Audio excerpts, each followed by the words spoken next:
Okay. I'll message him again. Okay. You All said right. we are going? Yeah, we're live. I'll get Twitter.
Reddit did to do and welcome into more important issues. It is Monday, June 29th, coming at you guys a day later than we promised. That's my fault. I apologize. But we're here.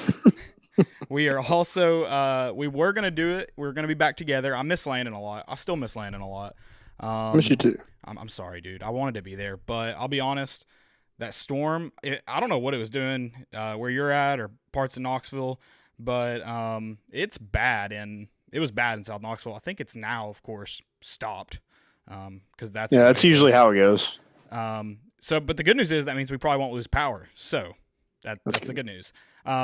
If we do lose power, hopefully we don't. Don't worry, we'll record the episode and we'll have it out for you on Tuesday, so you have a Tuesday podcast. So there you go. We're gonna try to do it. Stick around for the live show and try to get that going. But if not, we'll make it happen. We'll get you guys some updates and we'll make it happen. Um, it's good to be back. We've got some. I'm excited to do our all decade team. Seemed like a lot of people like that all decade team offense. Some people didn't understand the decade part. I I saw it. saw a lot of Reggie Whites and Peyton Manning on there. Yeah, and I even saw like an Arian Foster, which was closer to the decade. So we were, getting warmer, getting warmer. Yep. And I think Montario Hardesty, who I think his last year was '08 or '09. Yeah, So I think it was Kiffin. I think it was yeah, '09. his was close, but not quite. So regardless, though, we're here. We're going to do an all decade defense. I'm excited about that one. We've also got some team news. We're going to get back into our position previews, talking about tight ends. This one's kind of an interesting one because I'll go ahead and like preview, I guess, for him. How confident are you in the tight end this season, 2020? Uh, I wouldn't say too I'll say I'm confident in blocking, but Okay. passing, I just think there's a lot of unknowns. Which is like, I mean, we kind of talked about it last year too. It's if we can get our tight ends involved in the game, especially the way Cheney uses them, it could really open up the game. Yeah, Uh, for sure. I mean, that's his specialty is tight ends. So you thought last year it would be a different story. It just wasn't the case. right. It's unfortunate, and hopefully we'll get back to that way though. So we'll see, and we're going to preview and talk about the tight ends and potentially a position change for somebody who maybe could make that tight end a threat, that tight end position. We're also going to talk, like I said, the all decade team. We're going to flip to defense here. We're going to do we're going to predict the starting five. I kind of hate you for this because I know whoever I predict, I know it's not going to be that way. I don't know how you feel about your prediction. Yeah, I'm kind of going off of like just who I heard How you feel and about him. not really just like what I saw last year. That's fair. And see, like, if I'm going for accurate predictions, I guess I was also trying to like get in Rick Barnes' head because I feel like I'm not on the same page as him, which is probably a good thing because I don't know a lot about basketball. So that's probably a good thing for Rick Barnes. If you're able to get in a coach's head like that, he's probably not a great coach. True. Fair enough. And then we're going to talk about some stuff in SEC football, specifically in the state of Mississippi, where some college football players have enacted some change. So that'll be a good topic. And maybe I'm sure we'll talk about COVID because Tennessee, the state of Tennessee, has extended their state of emergency until August 29th. I don't know if you saw that. Probably makes high school football less likely to happen right now in this month of August. And then college football chances are looking slimmer and slimmer, I think. I'll fight COVID. Like one-on-one. You'll fist fight COVID? Oh, yeah, 100%. I think you'd – okay, hot take. That cat video we saw today, I think that cat would beat the absolute crap out of you. I think you could take COVID, though. Okay. I'll take that. The cat can have its win, but as long as I get to fight COVID and win, that's all that matters. That was a good tackle by the cat. It was a good tackle. It was like every tackle that I ever made in high school or college, like, no. That tackle was way better. Yeah, I mean, I believe in you, but yeah, that tackle was. That tackle was better than a lot of football tackles. Yeah, it's like when your linebackers coach shows you a video of how to tackle. It's exactly. Like he's going to show that video. My microphone keeps falling. Let's see if we can get that situated. Everything that could go wrong is going to go wrong, but we're here, and we don't have COVID. No, we don't. We're just gonna. Well, knock on wood, I guess. We don't have COVID. When the brakes go against you, don't let up. Put on more steam. That's what we're gonna do. We're gonna get through this episode. Yeah. So let's before we do that though, Landon's gonna tell you about some sponsors, and he's gonna tell you how not this episode to win a Hound Dogs gift card, but soon. Very soon. Yes, we'll have those soon. So to do that, to be entered in to win all of our giveaways, go to volunteerroadshow.com, create an account. And that will get you signed up for all our free content, our articles, our shows. We have a lot of great shows coming up for you. I know Jarnell Stokes is now a host, so he'll have his own show. And what's cool, if you enjoyed the Vol Tales we had with him, it's going to be a lot of that in a longer form, and you're going to get to really hear about him and issues as they kind of come about, and not issues just within our country, but also within the NCAA. Yeah, 100%. So go check that out. Create your account. And when we do give giveaways, that'll enter your name in that drawing. And go check out Tennessee Tap House, Hound Dogs. They're the ones that make this show possible. So get you some Vols gear. Go get you a brew at Tennessee Tap House. And we thank them for making all this happen. Absolutely. I'm ready. Are you ready? Yeah. Also, go like this, share it, retweet it. All that. Follow us. Follow us on everything. More _issues on Twitter. And I think our @names are on. No, they're not anymore. They're not. I'm sorry. I went with our full names so they could look you up on Google. There you go. But I'm at Caleb_TN. Landon's at LamboRaby10. _10. Dang it. See, I always mess that up. But you got it. So, and then more important issues at more _issues. I'll feel better if you don't know where you're at, so that'll make me feel a lot better. It's Lambo_Raby10. That's there what we go. All right, go. Always forget where the underscore's at. Go follow. I need to change mine. My @name is like a joke from like 4 years ago, so I need to change it. I have mine's a nickname I had in high school for like a year. So yeah, no one calls you Lambo. I'm sorry. Your dad calls you Lambo. He does. So there you go. Term of endearment.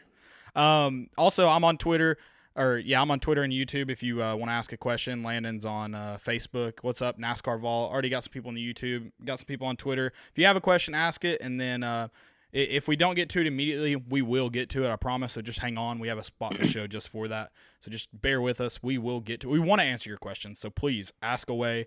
We're ready to do it, and we get off on tangents too. So if you just grab our attention, there's a good chance we'll talk about it for 15 minutes. That's easy content. Easy. Team news. Team news, yeah. So I guess the first part of this is Trey Smith and Cade Mays were named the Sporting News preseason All-American teams. Do they know something we don't know about Cade Mays? I don't know. I mean, if you move home, I feel like that's I don't know. And with the NCAA tabling till 2021 to have the one-time transfer, I just feel like this is an easy. Right. But I don't know. I can't get into the NCAA's head. Just like you can't get into Rick Barnes' head, I can't get into the NCAA's head. That's probably a good thing, though. That probably means you're not as dumb as the NCAA. It's kind of reverse. That's true. I like to hope, anyway. I mean, that's a good point. He is moving closer to home, and with them tabling it, it kind of makes it easier to hopefully get him out. Hopefully. Who knows? Yeah, so Trey Smith is first team, and Cade Mays was named second team. So you know he wasn't going to start this year at Georgia, though, right? That's why he's transferring. Kid can't compete. Oh, yeah, 100%. Yeah. Kid can't compete. Even though I think they have 2 starters on offense from last year's team. Yeah, no, he would have started. He would have started. There's no doubt in my mind. Trey Smith, that's obviously a well-deserved award. I mean, I think everybody kind of knew. I mean, he has some high expectations coming into this year, but he's met those expectations and exceeded those expectations even last year. So, I mean, I expect him to be an All-American at the end of 2020 if there is a 2020 season. When's the last time Tennessee had 2 preseason All-Americans? Period. And then on the offensive line. And then on the offensive line, yes. Yeah, I'm with you. That's a good trivia question. I should ask that one. This isn't on my trivia question this week. So you have trivia questions. I've got one. Okay. Yeah, I got one. But yeah, maybe next week on a Wednesday, maybe that'll be part of the trivia. Okay, cool. I'll see if I can figure that out. We'll have to do some research. Preseason though, only preseason counts. Right. Because I'm trying to think when the last time maybe the last time we would have had postseason awards. I feel like there's a chance too. Yeah. How many All-Americans did we have in '98? Did we have? I don't know. I mean, Al Wilson was one. Was there another one? I'm sure. I can try to Google it for you. It's fine. We'll do some research and figure that one out. But more team news. Jimmy Holiday has already made the jump to receiver. So the incoming quarterback has already made the jump to receiver. JJ 2.0. You like to think? I mean, I just think that he probably saw an opportunity to play right away at wide receiver, and that's probably what made that decision a lot easier. And now's the best time to do that. Yeah. You don't want to wait till you're halfway into fall camp and be like, oh, I want to switch positions. No, if you're going to go ahead and do it now. And the good news is he's a freak athlete. So if he was to wait that long, I don't think it would be detrimental to him. I agree with you. Now you get to go in and when you're at quarterback too, it's not like switching from wide receiver to corner or vice versa. You're learning that position at quarterback at least. But yeah, I agree with you. I mean, if you're going to make the switch, which he probably was, that quarterback room's too deep as it is, even without him. And with the expectations, and I assume we're going to talk about JG's tweet, but then also put on Harrison Bailey. I just don't see where he fits in that QB room. He's an athlete. I expect him to ball out at wherever he's at, but at wide receiver, I think he has, like you said, the best chance to be on the field. Yeah, maybe you're able to use him in some of those Wildcat packages. I think that'd be perfect for him. That's probably what they were recruiting him as anyway, to be kind of that Wildcat quarterback. But he has an opportunity to play right away at wide receiver, so good luck. Yeah, I mean, there's 2 open spots. Josh Palmer probably has one, probably guaranteed, maybe.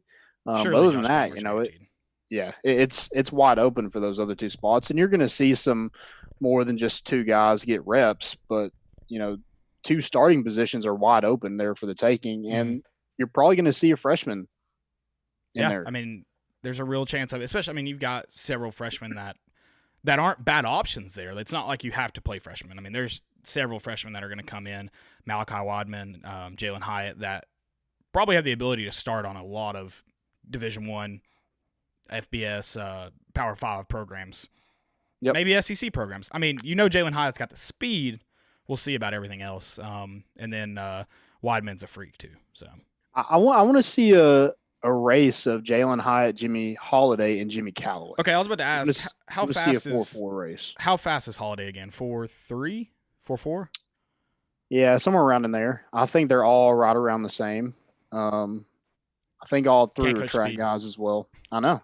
Can't coach. And that's something you didn't have. You didn't have a 4.4, 4.3 guy last year. I mean, your two best wide receivers were not burners at all last year, and they still they still had some games where they went off just fine. So yep. I'm gonna really enjoy speed, especially if we're talking about speed over the top. I can't wait to see Jalen Hyatt catch a 60-yard bomb. It's gonna be awesome. Just run right by a cornerback. Yeah, and I'm not even talking about like a backside post either. I love Marquez Callaway, but he wasn't going to run by anybody on just a vertical route. Jalen Hyatt will run by somebody on a vertical route. Yep. Don't play man coverage. No. And that's kind of the good thing about him being a freshman this year. He may get a lot of that man coverage. They may shade to Palmer more early in the season, especially. So if you get a guy with that kind of speed, he's probably going to get open more often than not early on in the season. Now, do you have a quarterback that can get the ball to him? That's kind of where I'm at with this tight end position. I don't know we're about to talk about this. Before we do that, Caden Salter, kind of more team news, recruiting news, I guess. He is landed in Murfreesboro and competing at the Elite 11 finals. I didn't know it was in Murfreesboro. Started today. Wow. Yeah, they're playing it. I think they're saying it's in Nashville, but they're playing at Blackman, so that's Murfreesboro. If you live in Murfreesboro, you're from Nashville, right? Right, 100%. You claim Nashville. Yeah, exactly. There's something else I was going to ask you. I think it was with the Caden Salter thing. Who's the last? So did Harrison Bailey do the Elite 11? He did, yeah. I figured. Before that, Josh Dobbs, I assume, was the last one? Or did JG do it? I think JG was... Was he the one that was injured and didn't compete, but he was eligible for it? Was that him? I think that's what it was. Okay. All right. I couldn't remember. And I think there was one kid that declined his invitation due to COVID. Okay. And then there was another one who has like a heart issue. That's the NC State guy, isn't it? Yep. Yeah, he didn't accept his either. Now, he may not be playing college football, right? Yeah, that's so I think he was once committed to Alabama. No, maybe that's not right. But Tennessee looked at him, and then there was the heart issue came up, and they're like, oh. Gotcha. So. Gotcha. Oh, well, we'll see. Hopefully the best for that kid. That sucks. Yeah, it does. That's tough. But, I mean, at least NC State took a chance. So if you're able to get a 4-star quarterback and, people are just scared to take him, I guess that's a chance NC State's willing to take. I would too if I were them. Yeah, I mean, they probably need that kind of help and, give the kid a chance. Hopefully that's good the kid gets a chance to play college football if he wants to take it. So right. Yeah. I mean, look at Trey Smith has his own health issues that he's taking, hopefully NC State has they should. I don't really know much about NC State's football program, but the ability to really get him in with a doctor that can get him a plan to play football. So you're right. You ready to go to position preview? You got any other team news? That's all I got for team news. Let's head on over to the tight ends. This is an interesting position because we've talked about it, how big of a role this could be on this team in this Jim Chaney offense, but there's just not a solidified starter. Well, I guess there's a solidified starter, but if someone were to step up and play really well, I don't think it would be difficult to take this from Austin Pope. No, I think, he was the most effective tight end last year and compared in just like all around offense, blocking, passing. He was probably your most effective guy. And he did most of his work in the blocking game. He only had 4 catches for 21 yards. He has 7 receptions in his career. And one was a fumble out of the back end. So. I'd forgotten about that. Also, there's only 2 tight ends currently on the roster that have any catches for Tennessee. It's him and Jacob Warren. Jacob Warren, I think, has 1. Princeton Fan has 2 catches for 15 yards. Does he have 2 catches? I thought I just saw 2 carries. He did that. So the previous year he had that. This year he had 2 catches for 15 yards. Okay, so that's good. 3. You have 3 guys, and Princeton Fan's a big body too. I don't know who that second tight end is right now. It's definitely wide open. Princeton Font and Jordan Allen have moved positions over to tight end, so I guess really just because you needed depth there. You talked about how Jim Chaney likes to run that 2 tight end set. I mean, all you had last year really was Austin Pope and I'm blanking right now. Good Lord. Dominic Wood Dominic Anderson. Anderson, yeah, that's it. Yep. And I mean, that's really that's about all you had. There weren't many guys because, like I said, Princeton Font moved over. Did he move over in 2018 or was it in the offseason? So the off season. Okay. Yeah. So he was there all year last year. Yeah, but a brand new guy to the system. Then you had Jacob Warren, but I think he put on a lot of his weight this 2019 into this offseason. I don't think he was a big kid last year. No, he wasn't. I mean, look at him in high school. He was like, what, 6'7"? Yeah. Maybe 215, maybe. Maybe. I liked him in high school. Every time I saw him play, very athletic, great hands, but like you said, just not a guy that would be in the trenches blocking. Where he was currently. Now I think he's listed at 245, so he's put on some weight. 6'6". I'm sure he still has great hands. I'm sure he's still pretty athletic. I'd be curious to see if he gets any looks this year. That's kind of who I'm wondering about. Just because you need somebody else to step up. Yeah, and somebody's gonna have to step up in the passing game. You don't have Juwan Jennings, you don't have Marquez Callaway. This is a perfect opportunity for one of these tight ends to step up and be a safety valve for a quarterback that has struggled in the past or is going to be a true freshman. Right. That's like you said, the safety valve is the biggest thing for I think this position. If you can find somebody that's got sure hands and isn't afraid to get dirty, I guess. Dirty. You're gonna have. But yeah, they're gonna have to take hits. They're gonna have to be able to chip guys and then go make a play after that. I don't know. It's just you need help so badly in the passing game right now. Unfortunately, there's just nobody that stands out. That's why I think I liked Austin Pope. I thought he did a really good job blocking last year, but he wasn't a threat in the passing game. That's why I say if there's someone that steps up and can be a good target and block adequately, just decent, you can probably potentially find yourself a starter or at least right next to Austin Pope in a 2 tight set. So I don't know. And then does D. Beckwith switch over? Yeah, that's a thing to be determined too.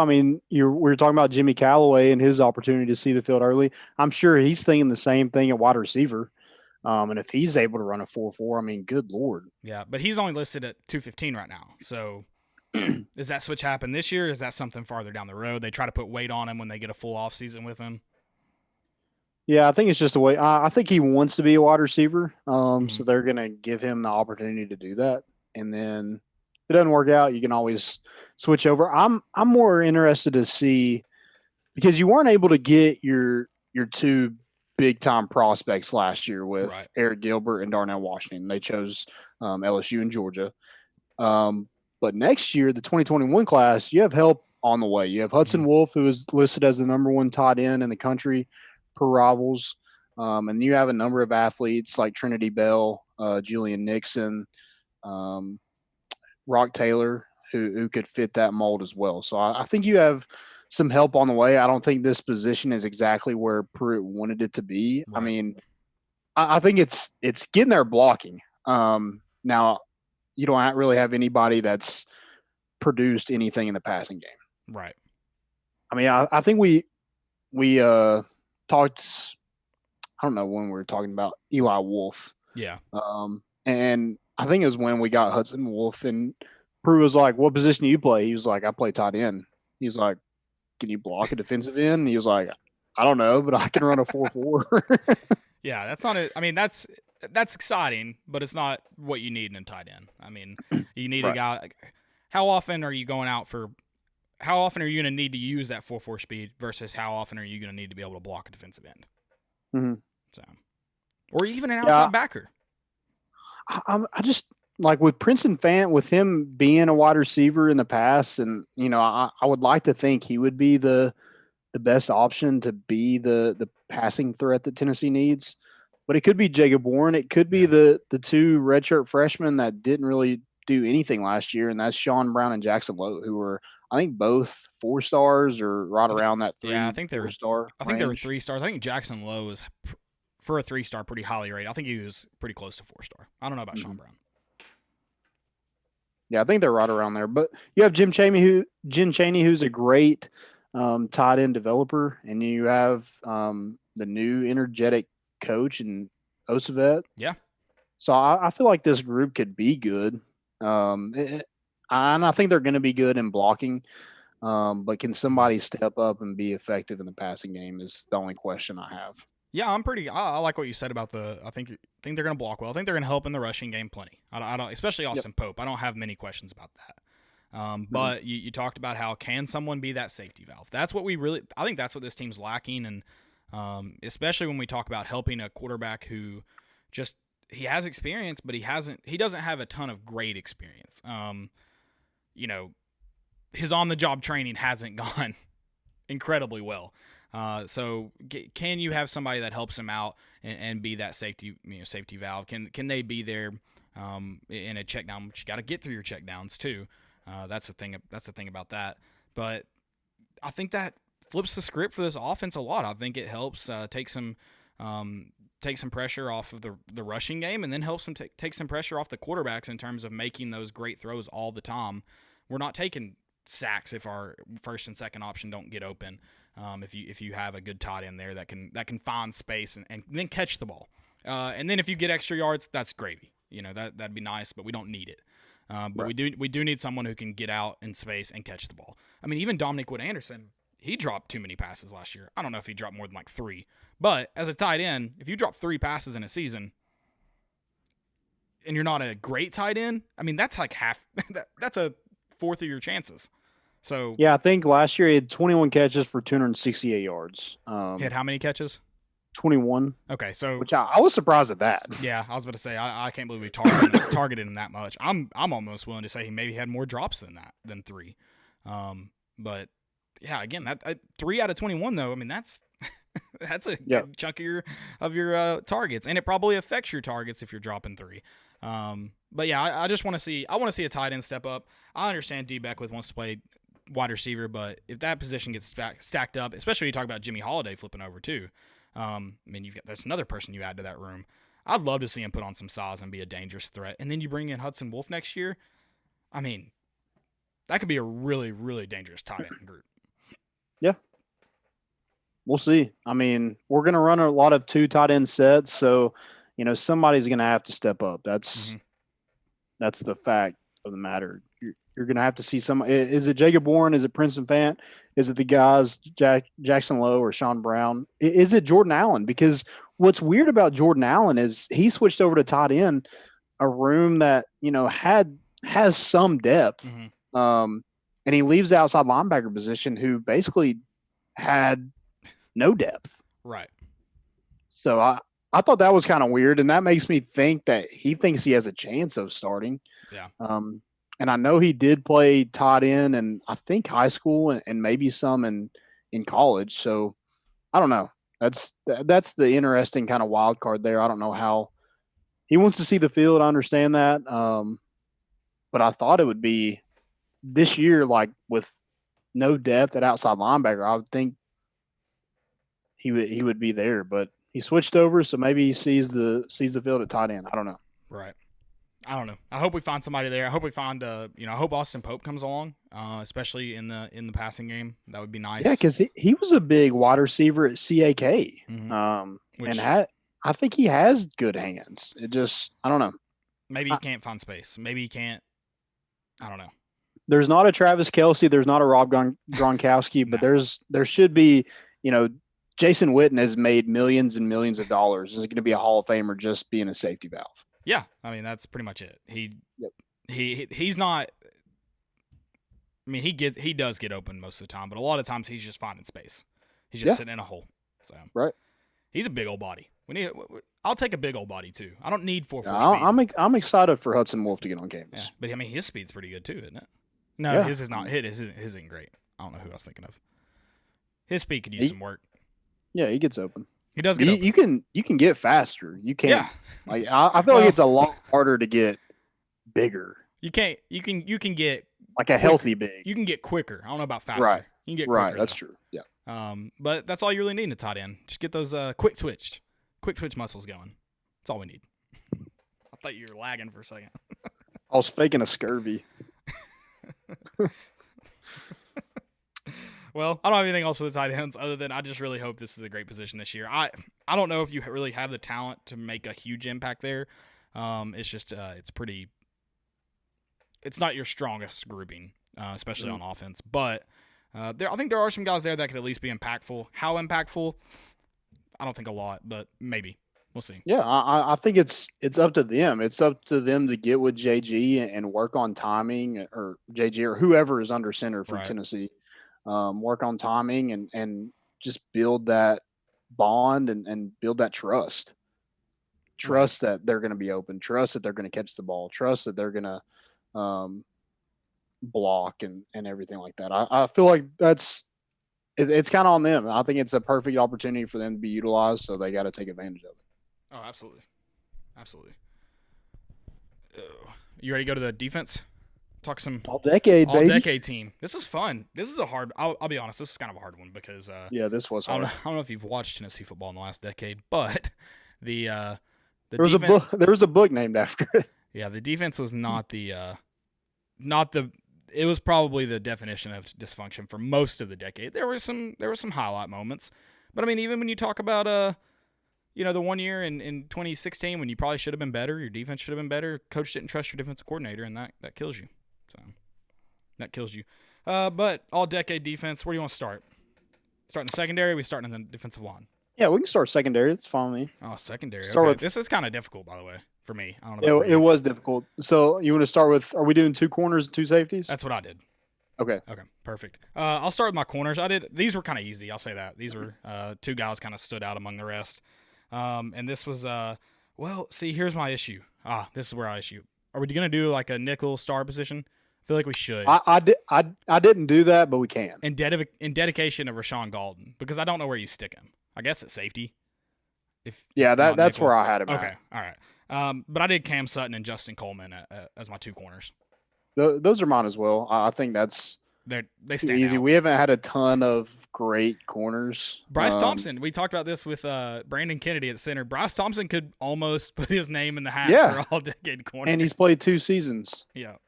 So, he Bryce Thompson definitely got close. But, I mean, even Cam Sutton was head and shoulders. Like, you knew you were going to put his name down when you immediately thought of it.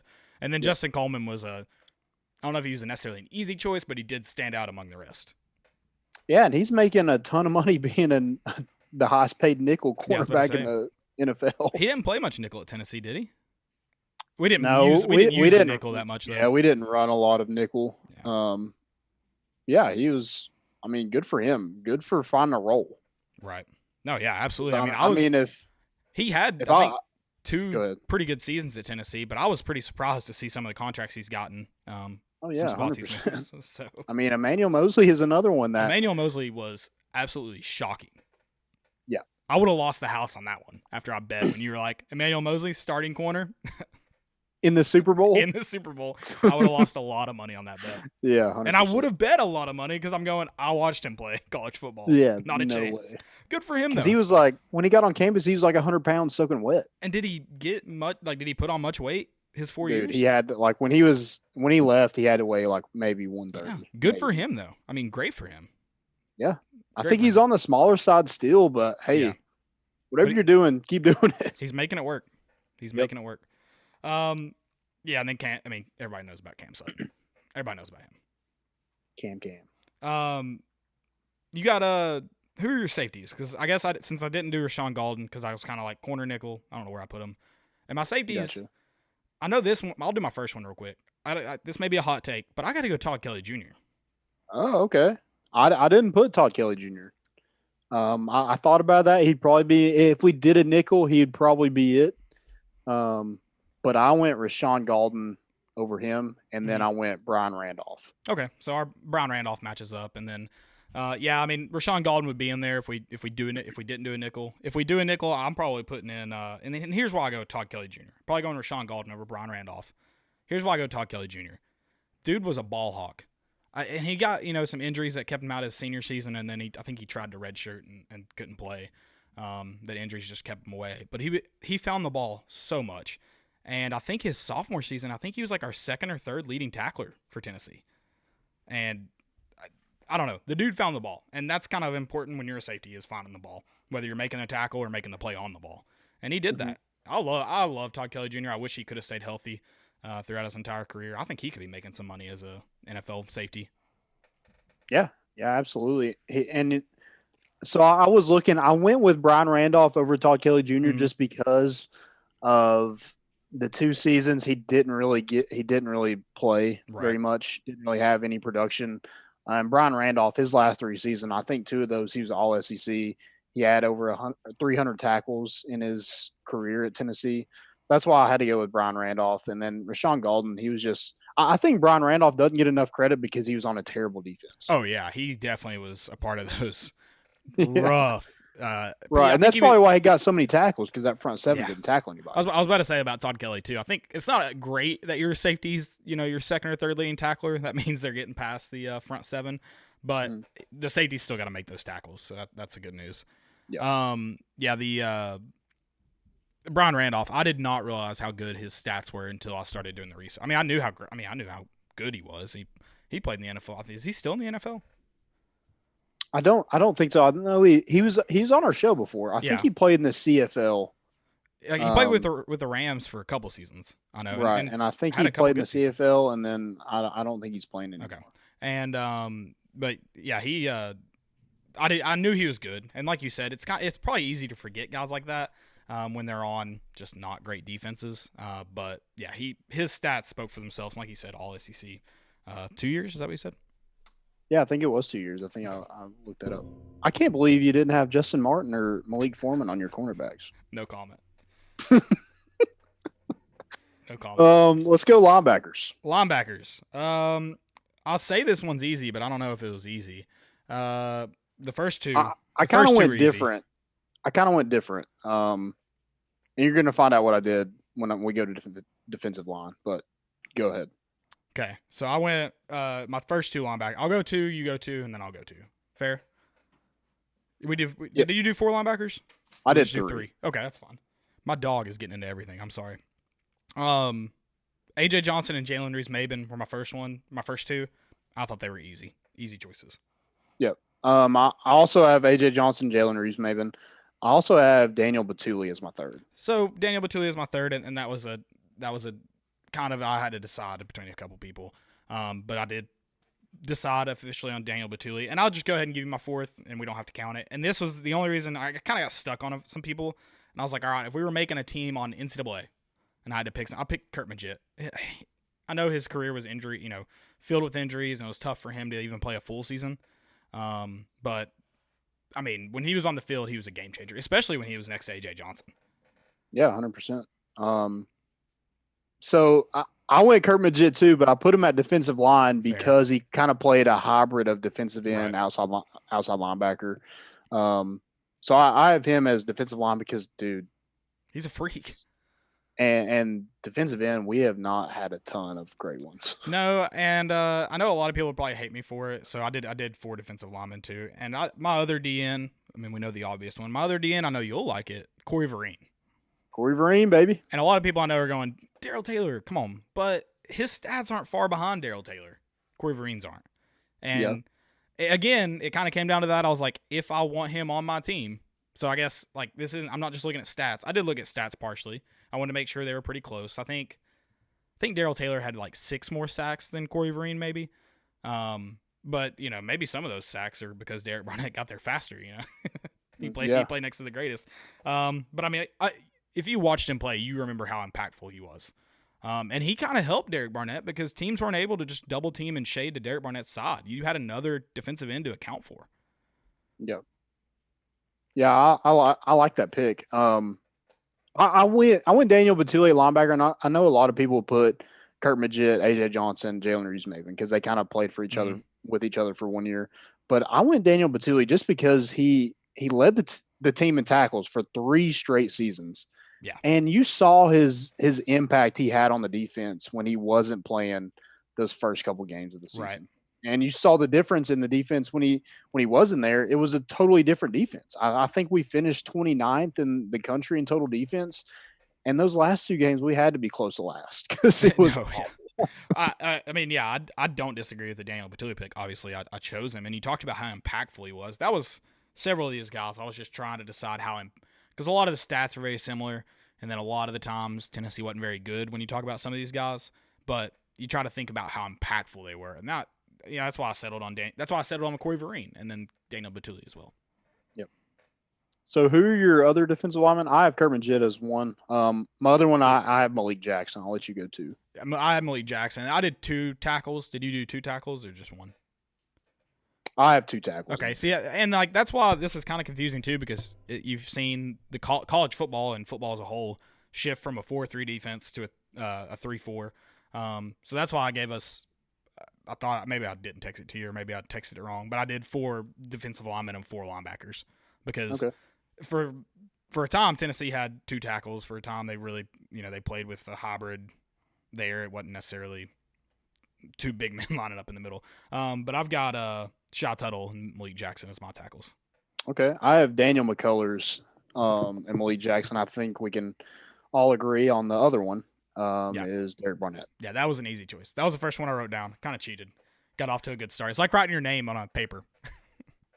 I think one of my first posts on Instagram was a picture of Daniel McCullers when we got to go stand on the sidelines and he was kind of do the – dude, he was massive. He takes up my whole screen on a picture. What were his stats in college though? I know he's still in the league. Is he? Yeah, I think he's still with the Steelers. Oh my gosh, I didn't know that. I honestly kind of forgot about him, which is incredible to forget about somebody that big. Yeah. Yeah, he's still a nose tackle for the Steelers. Dang, that's pretty incredible. I mean, how often is he playing on Sundays, though? Probably not very much, but still, I mean, when you're that big, you're like, okay, he can at least play somewhere. No, absolutely. Absolutely. I'm going to try to find his stats. Yeah, that's insane. Also, while you're looking for that, I did pull up the Vols All-American. It looks like the last time we had 2 in one season was 1999. That's what it looks like.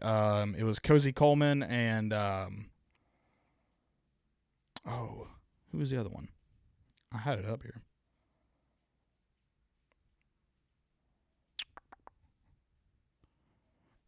Well, I lost it. I had it up here a second ago. So he had in 2 seasons he had 41 tackles, or 72 total tackles, 41 solo tackles, 10 tackles for loss, and 1.5 sacks. Sorry, it was Deion Grant, Cozy Coleman. Say those again. I'm sorry, I was looking for the. So he had 72 total tackles in 2 years, 2012, 2013. It's not bad for a nose tackle.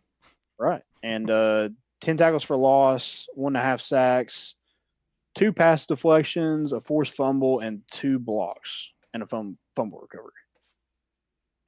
Yeah, that's I mean, most of the time at that position, you're just trying to take up space. So that's pretty good if you can register that many tackles. Yeah.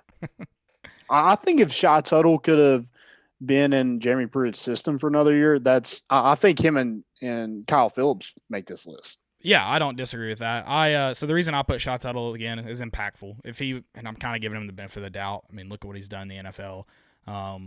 It's kind of when he was on the field, what did he do? So he made your list as soon as he stiff-armed Matt Ryan. 100%. Do you see where Matt Ryan said he's the best in the NFC? Is that the South? South. Yeah, I did see that. And my thing is, like, what do you want him to say? Yeah, you should be like, oh, you know what? Drew Brees is way better than me. Yeah, like. Yeah, you're right. I just thought it was funny. It was funny because he's definitely not. No. But. I think that's a no. I think that's a no comment kind of thing. Yeah, yeah, I guess. I don't know. It's like. I don't know. I'm just like, dude, why ask that question? Oh, well, I think it was part of my take that did it. I don't think it was a serious. Oh, okay. Yeah, that makes more sense. Okay. Yeah, I thought it was like CBS or someone else may have asked him, because they're dumb. But I think part of my take asked him to try to get a funny response. Gotcha. That's where I saw it first, like a week ago. But then I Okay. did see it. Well, yeah, that's. I mean, you got to say that then. If you're on part of my take, you got to say it. Yeah, it's me. I don't disagree. I don't disagree at all. But dude, you did get stiff arm into the ground by a shot total. Why would you even try to tackle him? That's my question. My thing is like, if you throw a pick, I don't care who it is, you better run through them. Yeah. Form tackle like that cat we saw today. I disagree. I don't like that. Like anytime I threw a pick in like high school, I had to tackle the guy. Yeah, but you're not. Even if it was a late hit, I'm tackling him. You're not an all-pro quarterback. No offense. Well, I know that. But still, like that's how much like I like throwing a pick is like the worst. Like it's your fault. Like it's no one else's fault but yours. I don't disagree, but it's more embarrassing when you throw a pick and then you get stiff armed into the ground. Oh yeah, I agree. So you have to, if you're gonna attempt to make the tackle, you got to make the tackle. But you weren't gonna do it with shots. Like again, if it's a DB, yeah, I'm going with you. Try to Pat McAfee that dude. But if it's shot total, you just give up. Like maybe try to lay into his legs. I don't know. Yeah, that's what you got to do. You can't just like go head up with him. Yeah. You can't do what he did. You got to go low. That's fine. I thought you meant when you said run through him, like you're trying to Pat McAfee the dude. That's what I thought. I mean, you're going like you're diving at legs, like you're trying to break a leg. Oh, exactly. Yeah, you're pulling that Georgia offensive lineman on him, like going for it all. There's certain quarterbacks too. If you're an all-pro quarterback, you can get away with diving for the legs. If you're not, form tackle him. Or, well, I'll take it back. If it's shot total, no, you got to go for legs. But if it's a DB, yeah, you need to try to hit him as hard as you can. I don't disagree with that. I do want to know why some kickers are better tacklers than quarterbacks. You would think I mean, there's obviously some that are probably better than others. Like I feel like Russell Wilson could lay somebody out. Here's the thing: kickers aren't good tacklers, but they're so bad at tackling that they throw their body into him so hard because they don't know how to tackle that it just looks like a good hit. Okay, that makes sense. Now Pat McAfee's an exception, which it wasn't a good tackle. What about my man Jerry Julius from Penn State, the big dude? That dude probably knows how to tackle, but he played nose tackle in high school, so that doesn't count. Is that his name? I just want to know, like, is that really his name? Jerry Julius? Yeah, I think that's right. That is such like just a tubby name. It is. A tubby name. We need to have a segment of just tubby names. Do you have to have like your first two letters have to match? Not necessarily. To be a tubby name? That is a big help, but you don't, not necessarily. If you're named Bubba, you're Tubby. Yeah. I shouldn't even say a tubby name, but a nose tackle name. Like Jerry No, Julius. I like Tubby. Tubby is way better than... I mean, they're synonymous. But what was, golly. Oh, man. What was the Mount Cody? What was his name? Terrence Cody. That's a tubby name. Terrence Cody hangs out at Jumbo Buffet. I'm not shocked. I'm trying to think of some more just tubby names. Vince Wilfork has fork in his name. Tubby name. Tubby name. That's true.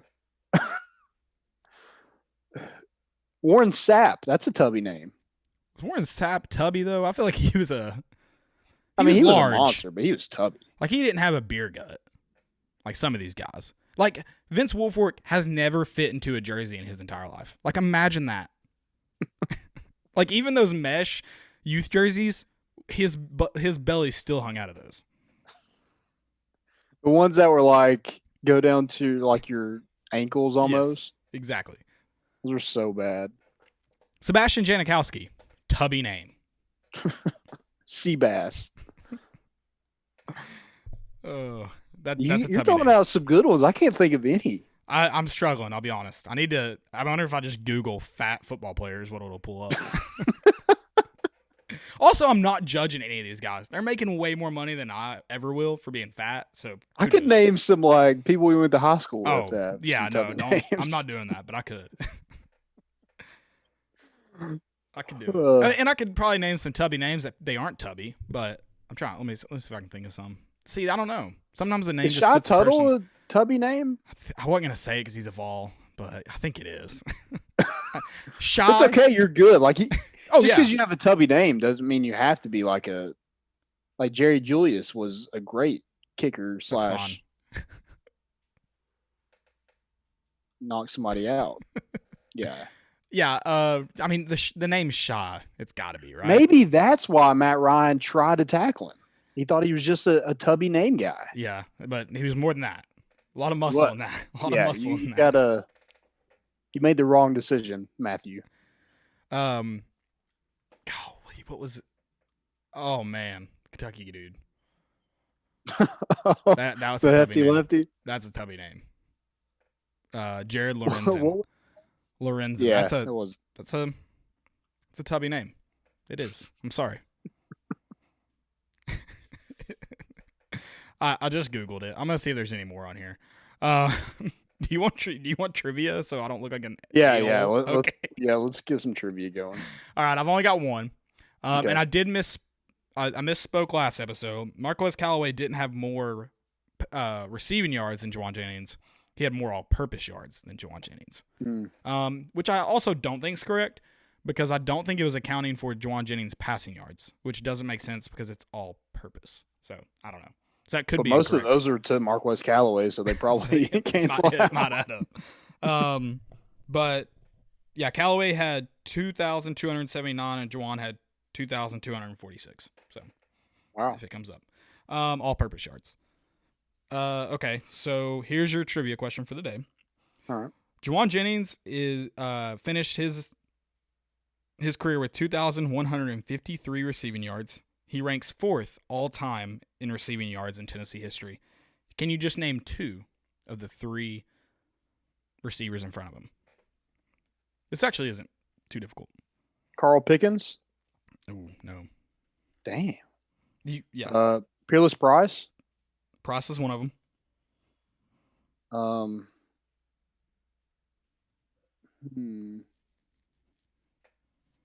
Are we talking like old? No, they're one's in the 90s. I think they're both in the 90s. One's like early 90s. One's mid to late 90s. Gosh. Who else am I missing? You're going to hate yourself when you hear at least one of the names. The other one's probably a little surprising. I know, like, I can see this guy's face, and I cannot think of what his name is. Oh, my gosh.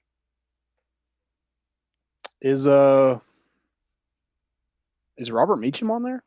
Meacham is 5th. One spot behind Juwan Jennings.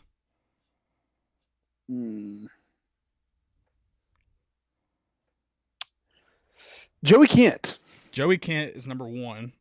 And Marcus Nash is number 2. Marcus Nash, okay. Yeah, late 90s. I couldn't remember when. So Marcus Nash, sorry. Joey Kent, Marcus Nash, Marcus Nash. Peerless Price. Juwan Jennings, Robert Meacham. I don't know who's 6th. Dang, so I know Carl Pickens played some defense too, so that might. Yeah, Carl Pickens, I think, was one of the leaders in receiving yards in a season, though. I think he was. Okay. I guess he didn't play in his whole career. I'm not sure.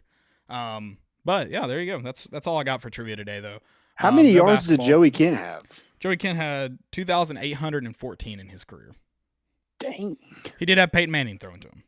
That's true. Yeah. He did have Peyton Manning. So when you consider that, it does kind of look better on guys like Juwan Jennings, who they did have Dobbs, but also had. I mean, Dobbs took a lot of heat for not being able to make some throws.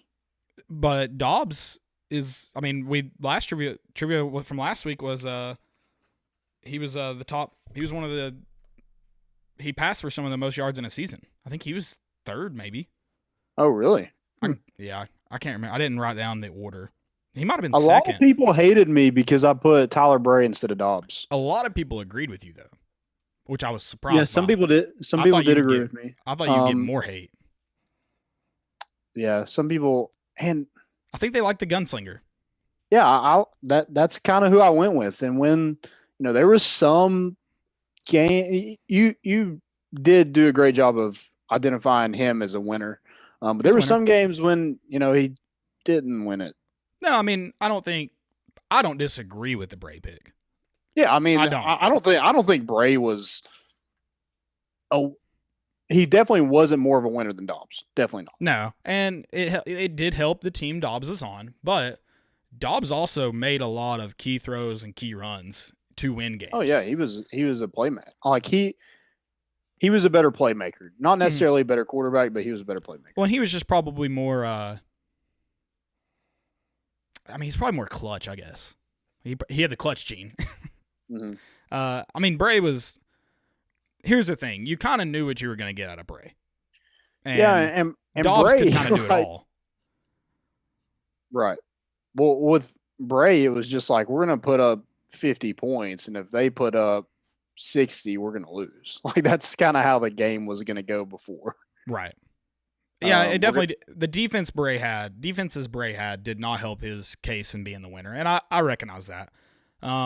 But he was also not, when he was put in tough situations, it's not like he responded either.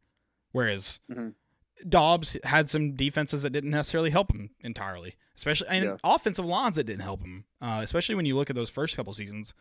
And then Butch Jones, he should have started all of 2014 for sure. Probably all of 2013 as well. He finished out both seasons, and I'm sure Butch Jones wanted to redshirt him because he knew help was gonna, be coming sooner or later rather than sooner. But when you have a guy like Josh Dobbs, a winner, you just play him. It's that simple. Yep, that's true. So he did get kind of screwed. It would have been nice to have him in 2017 though, but would have been. But then Butch Jones is probably not still here, but he probably lasts that whole season if Josh Dobbs is quarterback. Yeah, Josh Dobbs. I mean, Butch Jones owes a lot of his salary to Josh Dobbs. Oh, 100%. And my question is, too, you mentioned, and I've always said if he does redshirt in 2013 for the entirety, is he able – here's my question. Does he return? Is it a Grant Williams situation? He came to get his degree. Now he's going to try and go play. Because he probably he would have had his degree already. So is he ready to go? Yeah, and that's a good question to ask. He probably does leave. Yeah, it's possible. But I think there's more school ahead of him anyway. It's not just the 4-year degree and gone. Yeah, I mean, it's probably not at Tennessee. It's probably I think he's doing other stuff elsewhere. But don't hold me to this. Maybe he can come on the show and talk about it. I thought he got his, like Grant. I think Grant did too in 4 years. Got his master's degree. I thought Dobbs. I mean, he probably did. All right. I mean, I don't know how he wouldn't know that. They posted his freaking GPA and his entire class academic schedule career on every freaking game on ESPN. Did you know he was a rocket scientist? I heard that once or twice, yeah. No, I mean, like you said, it would have been nice to have Josh Dobbs around again, but that's the thing about Bray though. If you have Bray around in 2013, that team's probably a lot better too, because he left early. Yeah, and I mean, Marquez North was a freshman in 2013. How crazy is that? That team was bad, just as a whole. So bad. I saw a tweet. Speaking of that team, Pig Howard said I think he said in a couple years that he'll be the best cornerback in the NFL, or one of the best cornerbacks in the NFL. Corner. That's what he said. I don't know. Interesting. He needs to be playing like nickel. He doesn't need to be on the outside. Yeah. How tall is he? 5'8", maybe.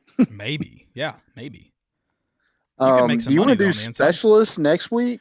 Yeah, we can do specialists, or I could probably even rattle them off right now if you want to, because I think punt returner, kick returner, punter, kicker. Well, let's do it next week. It'll fun. or next. It'll give us something to discuss for sure.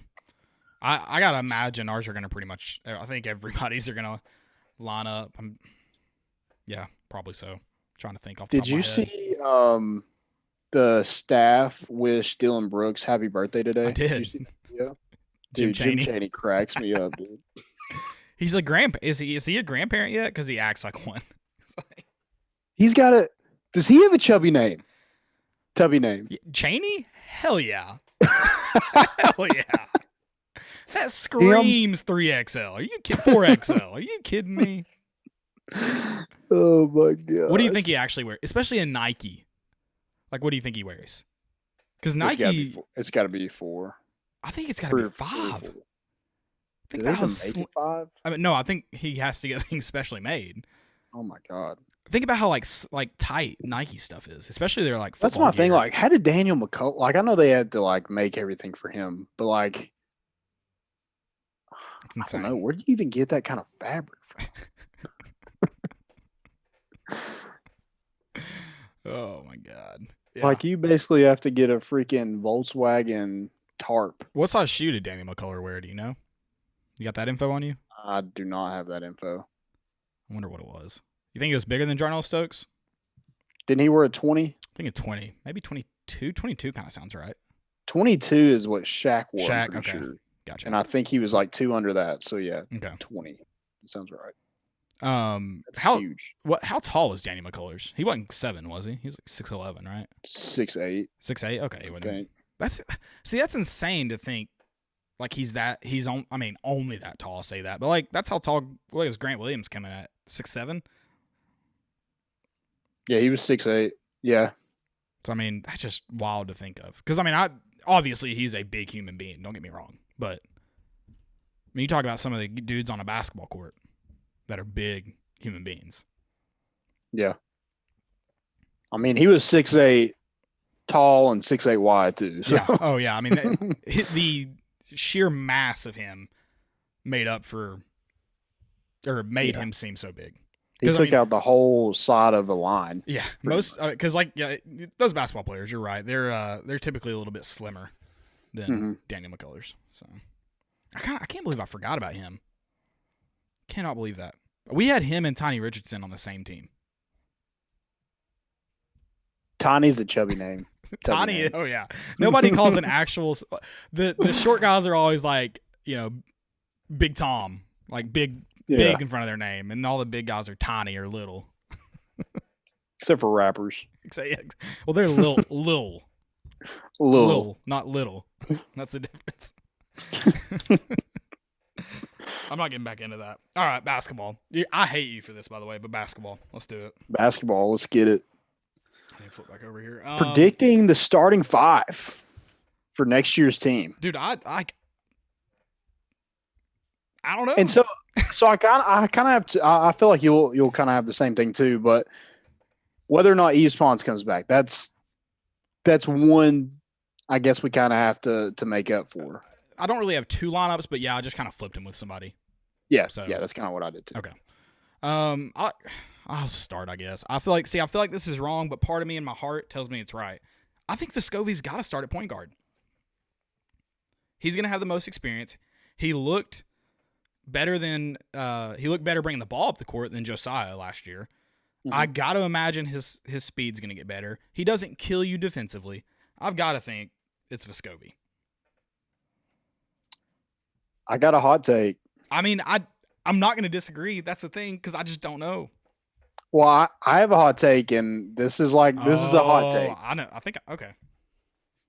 3 of our starting guards next year did not play last year. You think okay? I thought maybe you're going with the ticket for a second. Thought maybe you're buying into the ticket hype or something. No, I want to, but no, I haven't bought in yet. I'm gonna need a little bit more meat on the bones. I thought you were gonna ride the defensive prowess. That was what I thought.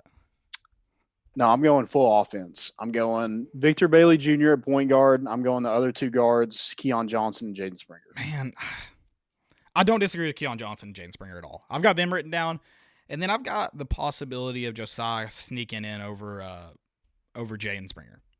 Possibility. I don't think I like that, but again, you add in that experience. I gotta imagine he's had more time on campus.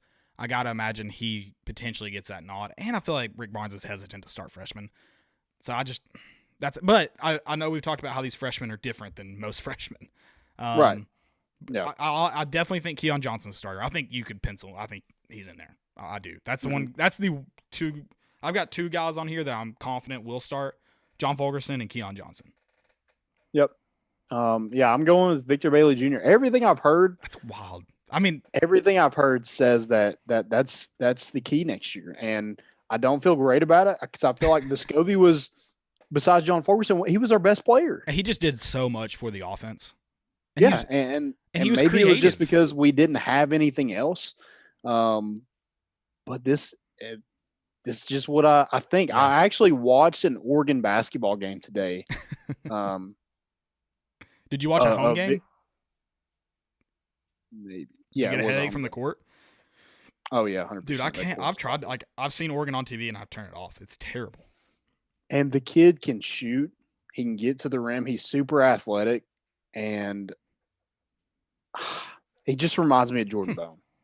And he only averaged 7 points. I don't know what the deal was at Oregon, but I think with him having 2 full off seasons with Rick Barnes playing that point guard position is only going to help him. Do you know how many minutes he had at Oregon?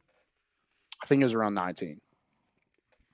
Gotcha. His sophomore season. See, I'd love to have another point guard like Jordan Bone, but I love the creativity of Vescovi, and he's not afraid to get to the rim. Now, the knock I'll have is he's a lot like most white guys. When they're going to the rim, they're looking to pass. He's not typically aggressive. And he's a little slower. Like he's not as like athletically gifted as, the Kentucky guards every year. I'm hoping he gets a little bit quicker in the offseason. But yes, he's not just this raw athlete. You're right. Yep. You're right. I don't know. I don't feel great about it because I love what Vescovi brought to the team. And if it's not, what I'm hearing is just the same that I heard with Jalen Johnson, then right. But that's what I'm going with. Victor Bailey Jr. at point guard, Vescovi. I think he's the first one off the bench. And hopefully Triple J is another one that's able to come off the bench. And I'm sure some of those guys will start some games. Yeah. And maybe it's not the first game, maybe it's not this lineup. Right. But I think when we get to SEC play, that's when you'll find out who exactly the lineup's going to be. I agree. Okay, so you talked about how Yves Pons. Let's talk about this real quick. Well, let's talk about Yves Pons' possibility going to the NBA after this. Let's hit this. Okay. I've got this may be a hot take, but I just think we need the way he plays, his style so bad, especially in the starting lineup. I've got EJ Anosike starting next to Fulkerson. I do too. I don't think you can. I don't think Plavsic gave you really anything, especially the expectations that we thought we were getting with him were not met whatsoever. But yeah, you just need kind of that bull in the ring. And I think with what you had in Admiral Schofield and Grant Williams, just having a guy that can fight for rebounds, a guy that's just going to wreak havoc in the paint is something that we need. And I think EJ Anosike is the perfect guy for that if Yves Pons is not back at Tennessee. Right. And there's a possibility. Which I think the longer this goes on, I think it's got to be he's going. Yeah. And the draft's going to look a little bit different too. So I think he's got longer to decide. So that is one part of it. But I just think, first off, I'll start with the EJ. I think, like you said, we need that mentality of going and getting rebounds. But he's also going to be more of a rim protector than Urosh. And then you have Kumwa. I didn't see enough last year from him to think he could be a starter on this lineup. Even if EJ Anosike wasn't here, I think you go with more look of a small ball lineup with Fulkerson at the 5. Especially if you're able to, Rick Barnes is going to focus on defense. That defense is going to be good. Mm-hmm. And if you have guys that can put the ball in the net, I mean, you don't need a 7-footer. No, you don't. No, we needed a 7-footer last year because we didn't have guys that could put it in the net. No. And EJ Anosike, he's going to move guys around in the paint. So it kind of makes up for that lack of height. But he can block shots. Fulkerson can block shots.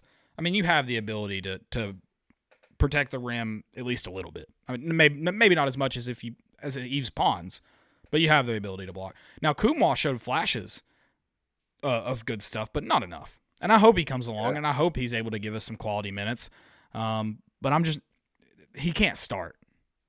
Yeah, he was very timid, and it looked like he got worse as the season went on. It was like he was scared to make a mistake, and when he did, he just folded. See, I don't think it was worse. I think you started to see, I think all he had were highs and lows. I don't think he really found the middle. So he was either where he was at the beginning of the season, or he found that groove and played well for a few minutes and then back down to where he was. So I think it was a lot of progression, regression, just highs and lows throughout the season. I don't think he really found middle ground, and that killed him. That took away his minutes. And I hope he improves. I think he showed flashes of a young Grant Williams. Now, Grant Williams didn't have flashes. He kind of just did it all the time. Right. But he showed flashes. I'd like to see him get some more minutes, maybe early on, because I think he could help the team a lot. Yeah, I agree. And maybe he is a starter. Maybe he does make the jump in his sophomore season. Maybe Urosh does too. I don't know. I don't really. I see Kumar making a jump more than I see Urosh making a jump. Yeah, I would agree with that.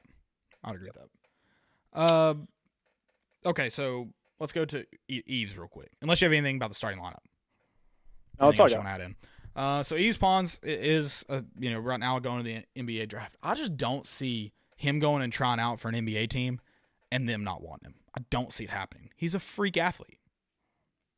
Yeah, and he's an international player, so I feel like if it doesn't happen in the NBA, then I feel like he's okay with going overseas and playing. Like I don't think if you're from America and your whole goal is to make it to the NBA, but he isn't really from here. He's from France and he's played international ball before, so I don't feel like he's gonna look at it as I didn't make it in the NBA. I have to go over here. I think he's going to be like, oh, I can go overseas and play. So I think that's part of it. I did hear he's married, so I don't know if that has anything to do with that financially as well. Maybe. The good news is too, I think if you're looking at it, if you want him to come back to Tennessee, this team gets better. So I got to imagine that might make you want to stay. Because you are going to get help. Because that's the thing, especially when you found out Jordan Bowden wasn't going to be the guy, you kind of need to use Pons to be the guy. But neither of them had the ability to be the guy. Well, at least offensively, I should say. So does the encouragement of getting some more help, getting some guys who are going to be looked at as the guy, maybe encourage you to stay? Possibly. If he stays, I'm willing to put us in the top 3 in the SEC. I mean that. Oh yeah, 100%. If he doesn't, I think it changes a lot. I'm not saying you drop to like the bottom tier or anything, but I don't think you're probably not competing for an SEC title. Yeah, I think if you are, you're going to have to rely on the 2 freshmen to really probably be your best players, and you're going to rely on EJ and Asiki to give you that defensively that Eves Pons gave you. Yeah. Or at least, he's not going to give you exactly, but a semblance of it. Or close. Yeah. Close to it. A semblance of it. Yeah. I'd love to get Eves back, but I just don't see it happening. I really thought Grant Williams would return. It just felt like he. Yeah, it seems like the leaving early has just become the norm now. So I just don't look for if it's to go either way, I'll look forward to them going more than I would them coming back. Well, and I thought Grant Williams might stay because he's a first-round draft pick this year. Or like an early first-round draft pick, sorry. Because he was first-round last year. What, like 20th pick? Yeah, something like that. But I think he might be earlier than that. And who knows? I mean, you're a first-round. You can't complain. Like, you can't play. And you became a role player on a quality team. Right. So, I think Jordan Bone was the one I was just like, oh. He should have stayed. I agree. He should have stayed. In terms of looking at where he would probably get drafted this year. But might help Tennessee in the long run because you probably don't get Vescovi if you have Jordan Bone on the team last year. So you may. I don't know. Yeah, you might. I don't know. With Vescovi, can he play off the ball? If he can, he's probably more likely to get a starting job. Yeah, but true. If he can just be the point guard, I don't see it. My opinion. Yeah, he definitely doesn't play great off the ball, but he did have a couple big. It wasn't a lot, but he had a couple catch and shoot moments. So that was good. That was good. I looked it up real quick. Josh Dobbs has the second most career total yards, but he's pretty low in passing. Maybe like 4th or 5th in passing and career yards, but he's second overall in just total yards. Total yards. Mm-hmm. Is Peyton number 1? Yeah, he has. Peyton has negative 181 yards rushing. Julie said, "Hi guys." Hey Julie. Hello, Julie. Is that our Julie or another Julie? Oh, Julie Bivens. It is our Julie. That's our. It Julie. Is our Julie. Our Julie. Love you, Julie. Trying to find the passing Preseason stats. I haven't found them yet. I would love to get Eastpawns back, though. I'd love to. We'll see. Oh, 100%. I would have loved to get Grant Williams and Jordan Bone back, though, and that didn't happen. So, can they come back now? Yep. It's COVID rules. COVID rules, yeah. Imagine Grant Williams now shooting the outside ball more. Been fun. I'd love it. Is Folky going to shoot the outside ball more this year? I hope. I mean, we were talking about with Jarnell Stokes. I mean, that's the best thing in basketball. Big guy, 3-pointer. Awesome. But our freaking home fans who are yelling for Kumwa to shoot a wide open 3, hell to the no. Do not do that. Yeah, or Urosh. No, I don't want to see that either. Like we shouldn't be yelling for guys who we know can't shoot to shoot.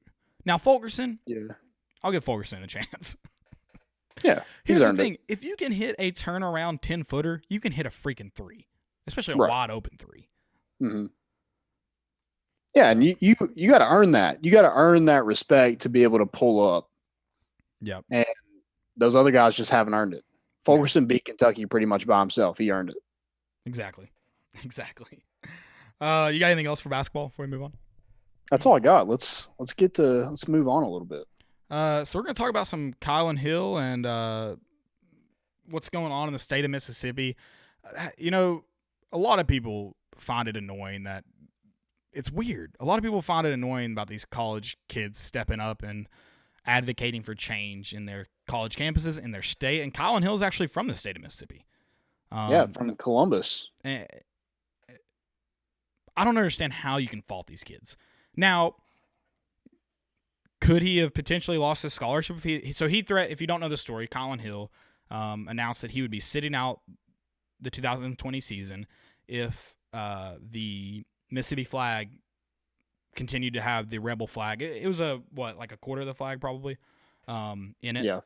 And he advocated for change by saying he would sit out if it didn't play. That obviously is going to get his coach's attention, and it's going to get the school's attention and some of the don't. I mean, he's their best player by far, their best player on the team. Yeah, for those of you who don't know who Kylin Hill is, he's the running back from Mississippi State, and I think he was the leading rusher in the SEC last year. Oh, was he? Wow, I didn't. If not, he was close. He was when we played him. Okay, and I think he was an All SEC selection. So yep. But I mean, it gets their attention. Obviously, it's going to get the coach's attention, which is going to get the president's attention, president of the university's attention, and big donors' attention because the donors want to win in football games. And he used the power he had. He doesn't have a ton of power, but he used the power he had and advocated for change. And we can argue all day about the rebel flag if you want to. Not here. We can do it. Not me and you. I think we agree. But someone else. I can gladly sit down and talk about it. But we know what that flag stands for. Everybody does. When the KKK flies your flag, it's not good. And I haven't ever heard anyone in all of this. I've never heard someone stand up and go, "I don't support the KKK flying that flag." So that's an interesting point I think I'd like to make. But when they fly it, whether you agree with it or not, you got to speak out against it, and you haven't. So here we are. Right. I think the base of all this. So I mean, he was the one that the SEC said they threatened to not play championships. In the state of Mississippi, and then the NCAA suspended all postseason. Okay, and I do appreciate the SEC doing that, but it didn't have a ton of ground because I think only like 10 total SEC championships have been held there since 2000 or something like that. Yeah, not a lot. So I mean, who wants to go there? I do appreciate though the NCAA or the SEC and the NCAA stepping up and using their power to advocate for change. Because is a flag going to fix, the racial injustice in the country? Absolutely not. But it can certainly hold power over people, especially when you fly that flag on the campus, when you fly that flag on the field those athletes are playing on. So I love that Kylin Hill stepped up to do this. And he did it before any coach, any player. Like he was the first one to do that, and then the coaches backed him up and lobbied lobbied for change at the state capitol. Yeah, they went and met in Jackson. I don't know if they met with the governor or just a representative. I'm not sure who Lane Kiffin Mike Gundy met with. They did meet. I saw where they met with somebody though. Yeah, and then yesterday it was voted that it was going to be changed. The emblem Yeah. would be gone. Yeah. So I think it's big and I think it's a step in the right direction for all athletes who haven't had or don't think they had the platform to be able to do something like this, to implement change. Like, it wouldn't matter if I stepped up. Kylin Hill did it. It proved it worked. And I'll be honest, I was skeptical of it. Like, I was like, I don't know. You could be losing a season. Like, I don't know if that'll happen. And I was skeptical, but obviously, I'm sure did other Mississippi State or Ole Miss players step up and say the same thing? I don't know. I just know that, like, a lot of players, like, I think Marvin Wilson with Florida State was like, I'm not going to play I'm not going to work out or anything until something's changed. He didn't say what, but Kylin Hill put it specifically, if that flag is not changed, I'm not playing. Yeah. Like, it was one or the other. It wasn't like, kind of a open discussion. That was it. Yeah. So, yeah, I like that. And I would like to think of, Kylin, like you said, Kylin Hill's from Mississippi. So it means something to him. Just like if, like, Trey Smith, if Tennessee had that emblem in the flag, like, he would be one to step up here. So I think players are kind of figuring out through all this that they do have a platform, and it's something that can implement change. Right. Yeah, and I'd like to see it continue. I love that Tennessee players are stepping up and using their platform, and I'm excited to see what they continue to do. Obviously, other schools are also doing something similar in different ways, but doing something similar and advocating for change. It's not going to change overnight either. It's going to be something that it's going to be a continual conversation. It's going to be a continual working towards getting it right. And I'm excited that schools and the NCAA and the SEC, because all in all, when you look at collegiate athletics and what it's supposed to stand for, and they talk about how it's amateurism and what amateurism stands for. You talk about growing these people not just as players, but as young men and women and citizens in society. It's going to be a constant conversation. And if you've ever worked with young people, or if you've ever taught or and hopefully you learned, and hopefully you were able to learn in an environment. It takes both. I think that's the important part. And teaching isn't just teaching; it's also listening and learning too. As a teacher, you should be listening and learning about the people you work with. So if the NCAA or the SEC or individual athletic departments were just shutting people up, it would show what they really stood for. So it's good to see the NCAA has gotten a lot wrong, but if they continue to let these athletes enact change and let these coaches and athletic directors assist in that and hopefully teach them something too, I think only positive is going to come from it.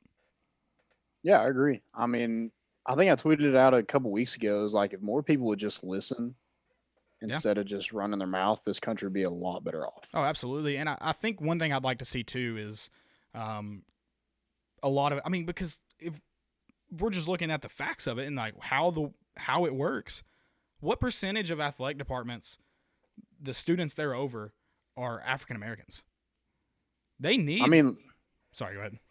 Look at the football program. How many starters are white?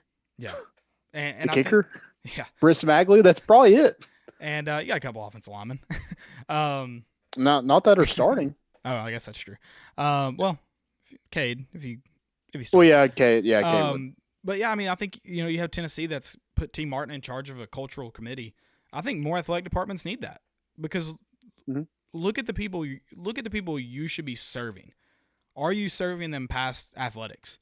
And I'm not talking about building them juice bars and like Jarnell Stokes, just facilities to run in. How are you helping them? How are you helping their families? How are you helping your community and their community? Because that's where they live and they exist in. And are you helping them past just how they're helping you? Because I think everyone looks at college athletics as a system of, you do this for us, we do this for you. But how much are you really doing for the student athlete? Because you're not paying them. Right. So you should be responsible for a lot more. Yep. You should be. You should be the caretaker. Yep. You got anything else for this Kylin Hill and I don't know. I think it's good. I think it's been a long time coming. So I think it's a good thing, and I'm proud of Kylin Hill for stepping up. And football's his life, and for him to give that up to implement change, that says a lot about him. So, I don't really know him personally, but that's pretty big on his part. Absolutely. Matt W. said, I have to say I'm very excited about Harrison Bailey for Tennessee. I am too.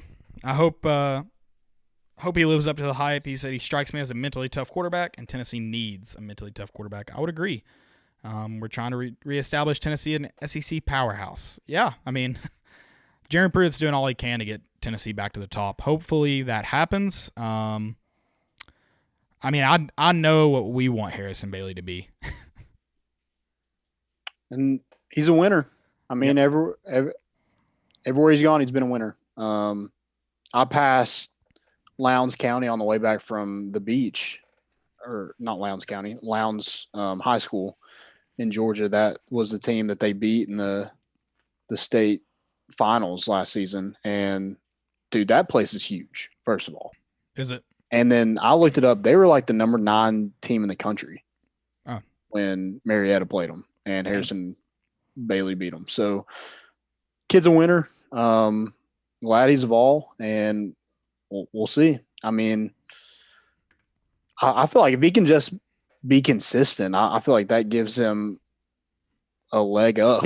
Yeah, in my opinion, I agree. So we'll see.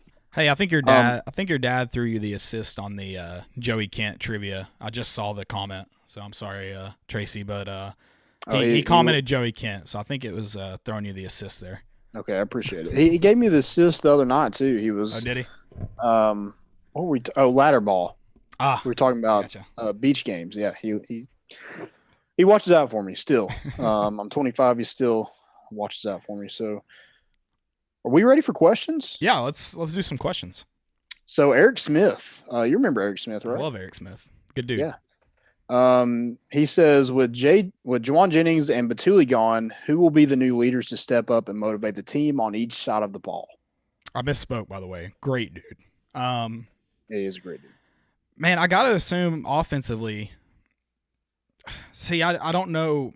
I got to think Eric Gray is going to be one of the guys. Because speaking of skill positions, he's the only returner that is going to be the guy. I think Josh Palmer has that ability, but you haven't seen it out of him yet.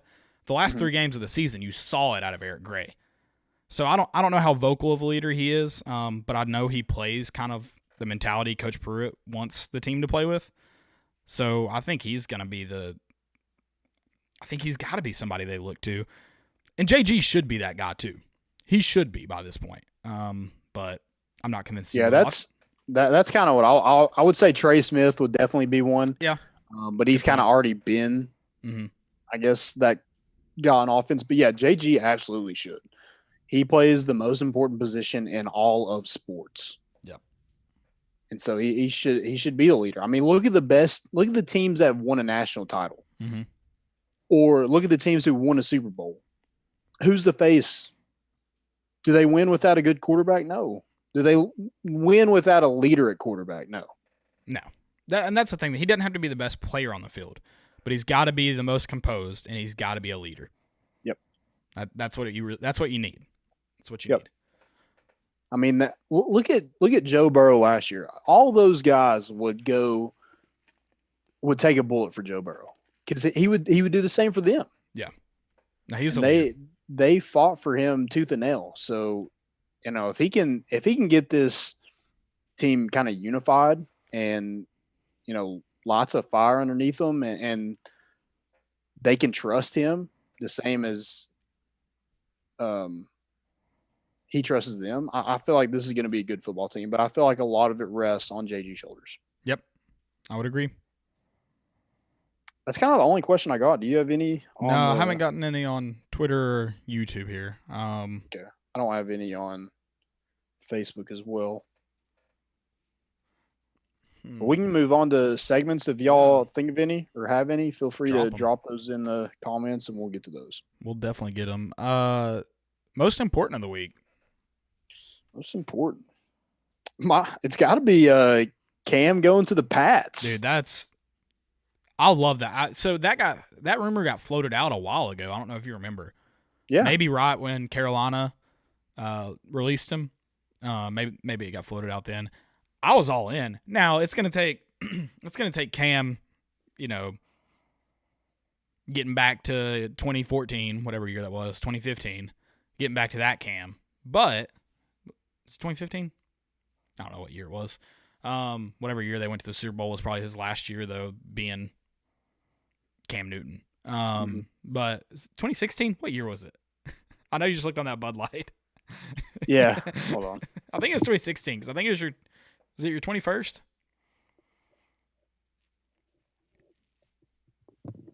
2016. Yeah, 2016. I mean, it's going to take him getting back to that, but he's in Bill Belichick's system. You got to assume he's a starter over Stidham, but I guess it's not really guaranteed right now. Yeah, I think he easily wins. I mean, Jared Stidham couldn't beat JG. I mean, in all seriousness. I mean, I don't disagree. What was that contract, though? It was tiny, wasn't it, compared to what he's worth? Yeah, it was just a 1 year, like $7 million deal. Okay, not as small as I was thinking. Yeah, I mean, small when you think of like who it is. Yeah, no, for sure. But I think this is a kind of a tryout for Cam Newton to see what he's worth. Oh yeah. And for him, he go just when you thought you could count out the Pats of being a good football team, then they do this. Well, I'm happy for Cam Newton. I hope it works out for him, but man, I hate Pats fans, and this is just gonna make them worse. Oh yeah. Oh, see, 100%. We can win without Tom Brady. No one doubted that. It's Bill Belichick, and you can't win without Bill Belichick. Oh yeah, and Cam has issues with, he throws off his back foot. He overthrows receiver. He's not very accurate at times. He is kind of injury prone, but I feel like with the Pats, they fix it somehow, some way. They make it work, and now they have an athlete like they've never had before. Right. Who could just dominate a game. I mean, the athleticism is still there. It's just, I don't know. He was injured a lot at, the last couple of years in Carolina. And I just feel like they were trying to move on. And they're trying to move on where they can have, the offense center around Christian McCaffrey. Right. And not just run him into the ground and never win anything. So. Yeah, and then I think they were just ready to move on from Cam Newton and all, because they paid the same for Teddy. Yeah. So, what they paid the same that Cam Newton's contract, pretty much the same that Cam Newton's contract was. So yeah, I don't really blame him. So now I feel like he's going to be at least picked to get some MVP votes just because where he's going and just his athleticism. I mean, if he's able to, go ahead. If he's able to turn him into an MVP candidate, I mean, Bill Belichick is the best ever. I'll already say he's the GOAT. Yeah, I would too, but I don't think there's any debate whatsoever that you could. I don't know if he's a guaranteed starter right now, though. I mean, Stidham's ass. I don't disagree, but Bill Belichick, if you don't do what Bill Belichick wants to do, you won't play for him. He'll release you.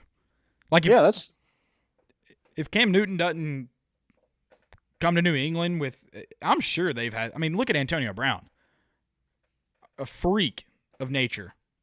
He came in, he gave him a chance to not be a psychopath, and cut him. Didn't play around. Yeah, Josh Gordon. Yeah, you kind of had to at that point, but he's willing to take a chance on these guys. That's what I'm saying. Yeah, that Cam Newton's just got to. I don't think Cam Newton has to be a phenomenal football player, but he's just got to be a smarter person in the locker room, I think. Yeah, and I feel like and around the facility.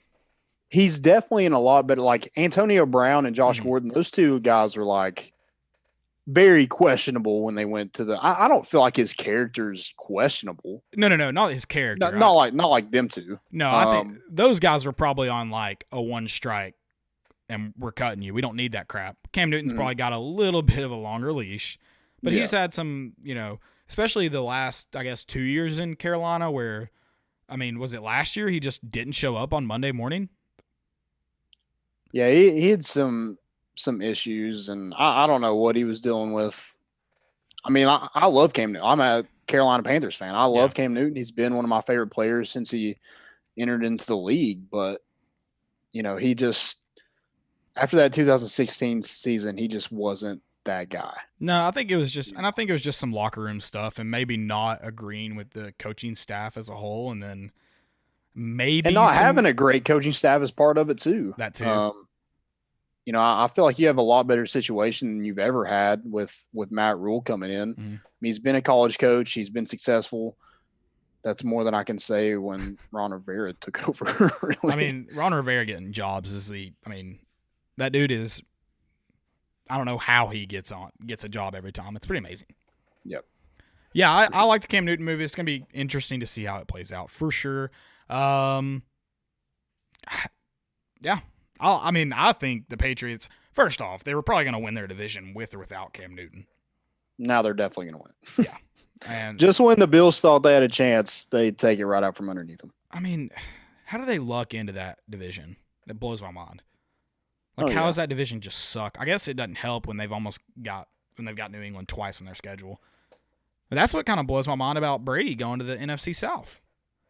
A lot of people think the Tampa Bay Bucks are locks for the playoffs, or I've seen a bunch about how deep they're going to go in the playoffs. Are they even going to make the playoffs? I don't think it's a guarantee. Especially with the NFC South. The Panthers aren't that great, but the Panthers are going to have a chance. Well, yeah, and you look at the Falcons. They have Julio Jones. They added Todd Gurley, and then the Saints are one of the best teams in the NFL. So it's not going to be easy to get out of that division. No. So you're having to play your toughest schedule you've ever had to play. Yeah. Oh, that's why I cannot believe they're locking them in for a playoff spot. And you don't have Bill Belichick. You have is it Bruce? Bruce Arians. It is Bruce Arians? Yeah. Yeah, come on. Give me a break. Give me a break. If you had to pick them to make the playoffs right now, would you? Put money on it.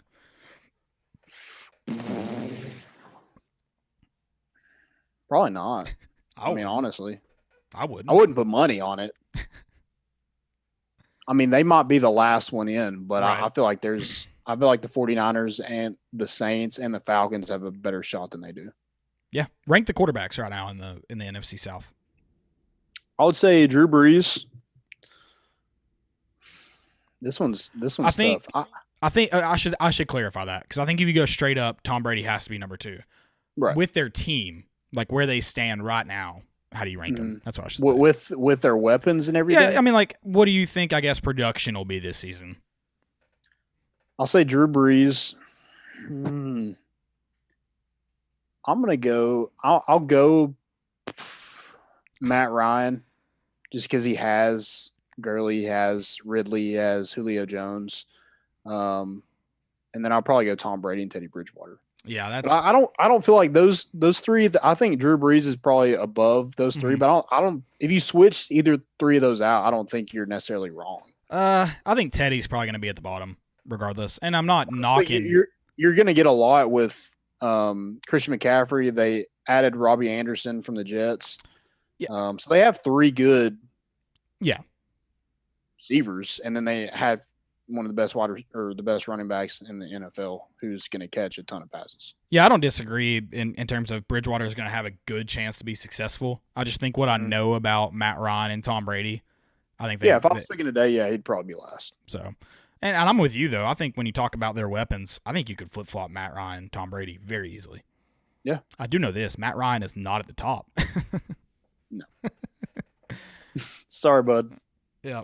You got any more? I think that was my only one. I got a couple fails. I did see where Morehouse College is. They canceled their football season already. Really? What are they? They're a Division II school. Okay. Interesting. So I don't know if that leaves the door open. But I don't know. It was like the NBA where that started and then everything else started canceling. Right. Which I guess was the right decision now, but back then we're just like, what the heck? Well, I understand why the NBA and even college basketball canceled because how much travel is involved. Some of the smaller local things I was a little confused about. Yep. You got any fellas? I do. My first one goes out to Pat Ford, another guy this award could be named after.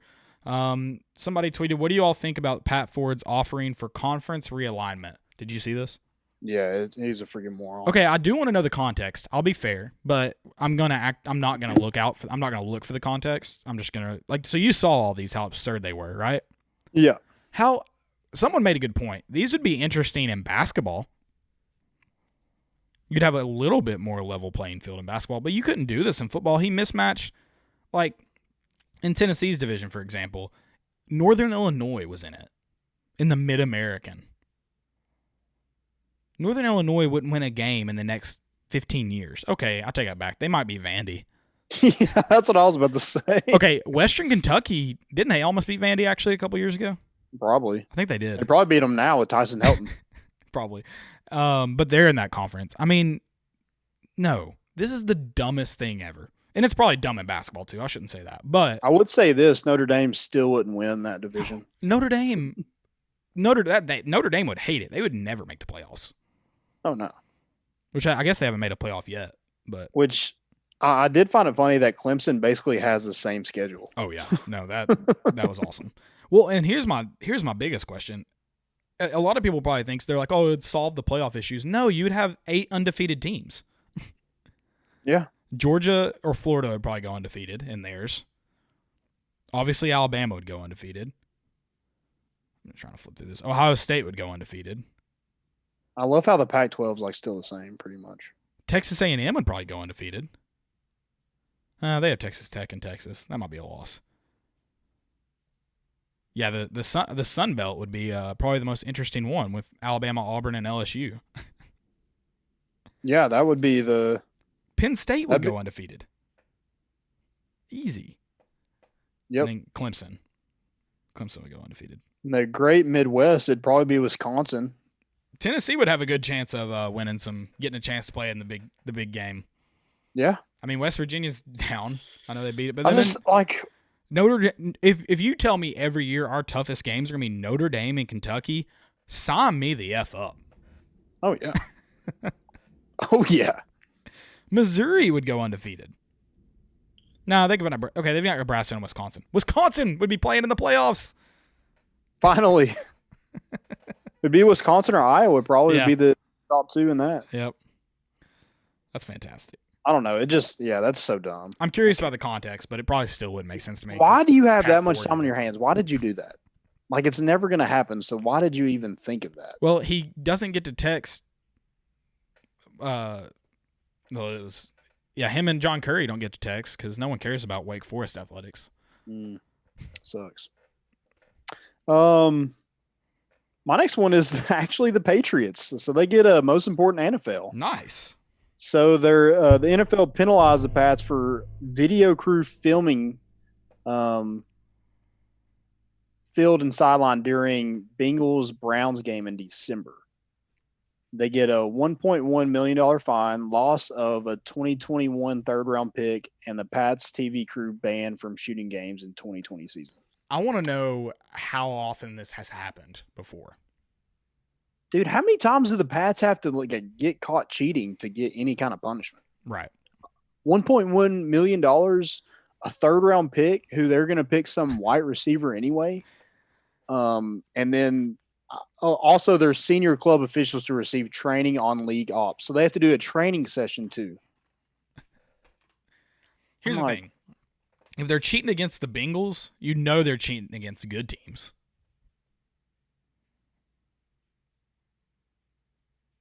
I mean, oh, yeah. You don't just cheat against the Bengals. Bengals and Browns. Yeah. So you're getting. And they got caught last time, Spygate. They got caught against the Jets.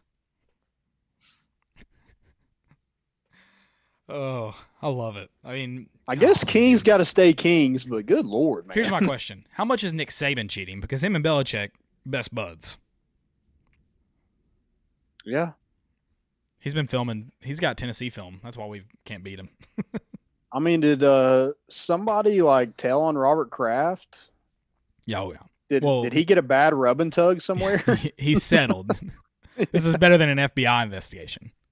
I guess so. Do what? Like, I'll give you a rub and tug, but you're gonna lose this 3rd round pick. Deal. Bill Belichick will take it. Bill Belichick will draft a Super Bowl MVP in the 4th round. It'll be okay. Yeah, it'd be cool. It'll be fun. I think I have one more fail. Oh, I hate to do this, but I gotta go out our boy Kim English. He released his first TikTok and it was not good. What? That was good. What? Come on. That was great. No, he even admitted it. He said the lip singing? He said first and last TikTok vid, wifey made me. Josiah Jordan James told me never again. Done and done. Dude, that was great. Agree. I disagree. I gotta agree with Josiah here. That was a bad video. That's a good video. Like he did it perfect. That doesn't make it good. He might have done what a good else job. do you want from him? He might have done a good job lip syncing, but that doesn't make the video good. Yeah, that's what the video was supposed to be. That doesn't make the video inherently good, though. It needs other parts. Gosh. Just wasn't a good video. I'm sorry. If you can make a better video, I'd like to see it. I didn't say I could, but I can tell you what is a better video. I can point one out to you. Are some of mine better? I'm sure you do got some. I'll have to go watch your TikToks. Okay. The get the views up, bro. The one of the corgi. I mean, yeah, I can tell you that one's better. Yeah, like I can't beat the corgi. Anything I do is sorry. not cool enough. Yeah, I'm really sorry, but that corgi butt is always gonna win. You started at the top. That was your issue. Yeah, that's the problem. I shouldn't have done that. I was hoping that would get me followers and likes, but they just viewed it and that was it. Yeah, you should have slowly brought that one in. But you better get on the Kim English train because he's going to be our next head coach. I mean, I like Kim English. I don't like his TikTok game. Maybe he'll make some more. I kind of liked it, dude. I was impressed. Me as I used to lip sync a lot. So I thought it was pretty good. I mean, I don't hate lip syncing. Let's be clear about that. It's just the video. Also, like, his grass is perfect. Well, yeah, the house looked very nice. I'm like, I want that grass. And I want somebody in the backyard that can sing like that. I'll also say your two favorite, my two favorite of yours are the one with Steven and the corgi one. So nothing I did. You were in the Steven one? It's a good video. I know, but he makes it, not me. But you did a good job. Like I enjoyed it. I enjoyed it. I enjoyed both parts of it. I appreciate it. You're welcome. From the heart. You got a lot. I just noticed you got a lot of views on that one of you and Hunter at the beach. Yeah. He is a crap ton because he's. Oh, did he put it on his too? I think he tagged himself, so that might help. That's the thing though, is you don't want those views. True. Very true. TikTok's an interesting place. It is weird. Like you find yourself in it's at least YouTube when you get in like a rabbit hole and at least when you get done, you're like, man, I was in a rabbit hole, but at least I found out some good facts. When you get a rabbit hole at TikTok and you're done, you're like, man, that was a waste of time. I've gotten rid of pretty much all the nasty stuff on my For You page. So that's good. Like all the dumb, the videos I'm talking about. I've pretty much gotten rid of all that. So that's good. Okay. Yeah. All the ones that just the girls dancing. Yeah. That's a good news. I think I've perfected my algorithm. But I like the dance ones. So it's mostly just like I like to know how to do the dance, but it's mostly just girls doing the dance. Just go to YouTube, man. They'll teach you. Just learn them. Yeah, they do that. They have those learn them on YouTube videos. Okay. All right, Matt W. asked, he told me not to dodge this question. I won't. I'll talk about it. He said, will Tennessee beat Florida? Will Tennessee play Florida? I'm going to go yes to play Florida and no, not right now. Okay. I'm going to go hot take. They're coming to Neyland this year. Empty or not, Tennessee beats Florida. I would love it. Harrison Bailey is the starting quarterback. But I think if they get, I think Florida is a better team than Georgia, so I would take us upsetting Georgia over Florida right now. Okay. I don't hate that take. We got any more questions? That's all I got. I haven't been on Facebook. Get on Facebook, man. Get on Facebook. I don't have any more. That's it. Well, that works. This has been a long show, but I'm okay with it. We've had some good segments. Had some had some good tight end talk and some good defensive talk. It's been a good episode. So I appreciate you guys hanging on. It will be up tomorrow on Spotify, iTunes, Google Play, wherever you listen to a podcast. It'll be on there and on YouTube as well. Make sure you follow us at @more_issues on Twitter, on Facebook at More Important Issues, and Volunteer Roadshow. You can follow me on Twitter at Caleb_TN. You can follow Landon on Twitter at Lambo_Raby10. And then you can find us on Facebook and as well. And yeah, we appreciate it. Hit that like, share, retweet button, wherever you're at. We'll see you guys on Wednesday. Yeah, and we'd like to get some more Voltails going. So if you know any VFLs, you'd like to tag them in anything, and tag us too. We'd love to get more on. So that'd be a good opportunity for you guys to kind of get involved there and pick kind of who we get. Mm-hmm. So do that. That's all we got. We're bringing the boat in, and we out.